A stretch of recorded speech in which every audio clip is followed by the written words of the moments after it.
Hello दोस्तों, I hope आप बहुत अच्छे होंगे। सर्वोपरि उत्तराखंड आपका इस चैनल में हार्दिक स्वागत करता है। तो दोस्तों, अगर अभी तक आपने चैनल को सब्सक्राइब नहीं किया है तो आप इस चैनल को सब्सक्राइब कर सकते हैं। तो आइए दोस्तों, आज डिस्कस करते हैं मौर्य साम्राज्य के अति महत्वपूर्ण प्रश्न उत्तर, जो आपकी पुलिस, आपकी पटवारी और आपकी पीसीएस प्री और उत्तराखंड से संबंधित सभी परीक्षाओं के लिए उपयोगी सिद्ध होने वाला है और यहाँ से आपके 2 से 4 नंबर पक्के होने वाले हैं। तो आइए देखते हैं। पहले देखते हैं, सम्राट अशोक किसके पुत्र थे। तो दोस्तों, आपको बताना है सम्राट अशोक किसके पुत्र थे। तो दोस्तों, वो बिंदुसार के पुत्र थे। चाणक्य का अन्य नाम क्या है दोस्तों। तो आपको पता है, जो चाणक्य है उनका नाम विष्णुगुप्त है। सम्राट अशोक किसके पुत्र थे, बिंदुसार के।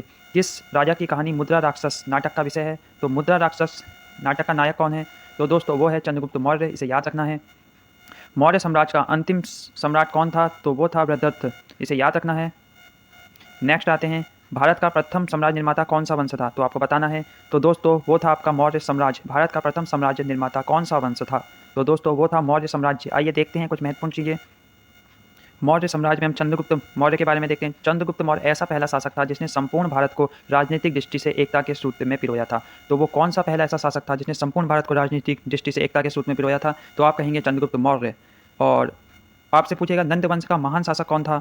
तो नंद वंश का जो महान शासक था वो था महापद्म नंद। कौन था दोस्तों, महापद्म नंद। ये भी पूछता है नंद वंश का महान शासक कौन था, वो था आपका महापद्म नंद। आइए नेक्स्ट चलते हैं। निम्नलिखित में से कौन भारत में नहीं आया। तो आपको बताना है कौन नहीं आया। ऑप्शन है मैगस्थनीज, वास्को डी गामा, फारियान या कोलंबस। तो दोस्तों, आइए देखते हैं, इसका जो राइट है वो कोलंबस है। आइए थोड़ा समझते हैं।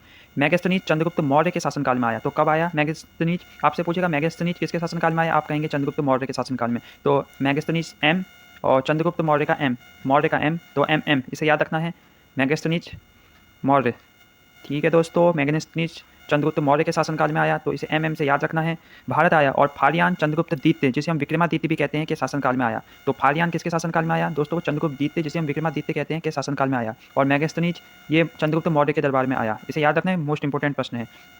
नेक्स्ट है, वास्को डी गामा द्वारा 1498 ईस्वी में भारत की खोज की गई। तो भारत की खोज वास्को डी गामा ने कब की, 1498 में। जबकि कोलंबस ने 1492 में अमेरिका की खोज की। तो अमेरिका की खोज 1492 में हुई है और वास्को डी गामा ने भारत की खोज 1498 में की। तो दोस्तों, कोलंबस भारत नहीं आया, कोलंबस अमेरिका गया था, ये हमें याद रखना है। बाकी यहाँ से जो सबसे इंपॉर्टेंट है कि मैगस्थनीज किसके शासनकाल में भारत आया, आपको पता होना चाहिए, चंद्रगुप्त मौर्य के शासनकाल में। और फारियान चंद्रगुप्त द्वितीय या विक्रमादित्य, तो इसमें कन्फ्यूज नहीं होना है। नेक्स्ट है, मैगस्थनीज किसके दरबार में था। तो आपको बताना है मैगस्थनीज किसके दरबार में था। ऑप्शन है चंद्रगुप्त मौर्य, अशोक, हर्ष या इनमें से कोई नहीं। तो आप देख लीजिए, आप यहाँ से आसानी से इसका पता लगा सकते हैं। मैगस्थनीज को यहाँ से निकाल के मौर्य, तो एम एम वाला फॉर्मूला लगा और आया चंद्रगुप्त मौर्य। आइए नेक्स्ट देखते हैं। तो मैगस्थनीज चंद्रगुप्त मौर्य के दरबार में यूनानी शासक सेल्यूकस का राजदूत था। तो जो आपका मैगस्थनीज था वो सेल्यूकस का राजदूत था, याद रखना है। मैगस्थनीज चंद्रगुप्त मौर्य के दरबार में यूनानी शासक सेल्यूकस का राजदूत था। नेक्स्ट है, मैगस्थनीज द्वारा रचित किस ग्रंथ से भारत के मौर्यकालीन इतिहास का पता लगता है। तो है इंडिका, ऑप्शन प्रोथोसा, द वर्ल्ड था, इनमें से कोई नहीं। तो आपको बताना है इंडिका किसके द्वारा रचित रचना है। तो दोस्तों, वो है आपकी मैगस्थनीज, इसे याद रखना है।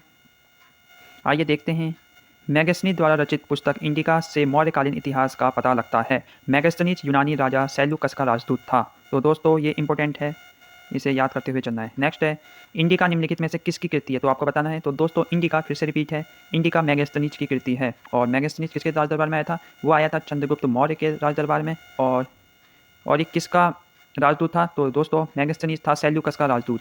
किसका राजदूत था दोस्तों, सेल्यूकस का राजदूत, यूनानी शासक सेल्यूकस का राजदूत। नेक्स्ट है, अपने साम्राज्य के विस्तार में चंद्रगुप्त मौर्य की सहायता किसने की। तो आपको बताना है, अपने साम्राज्य के विस्तार में चंद्रगुप्त मौर्य की सहायता किसने की, बताइए। बौधायन, उपगुप्त, चाणक्य या शूद्रक ने।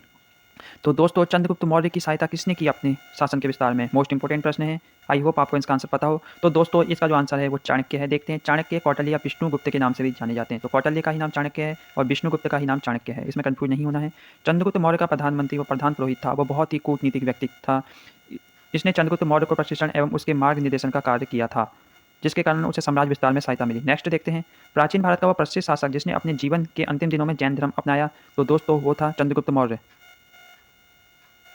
आइए, तो कुछ अच्छे क्वेश्चन देखते हैं। चंद्रगुप्त मौर्य ने अपने जीवन के अंतिम समय में किस धर्म की दीक्षा ली। तो दोस्तों, वो ली जैन धर्म की। किस धर्म की, जैन धर्म की।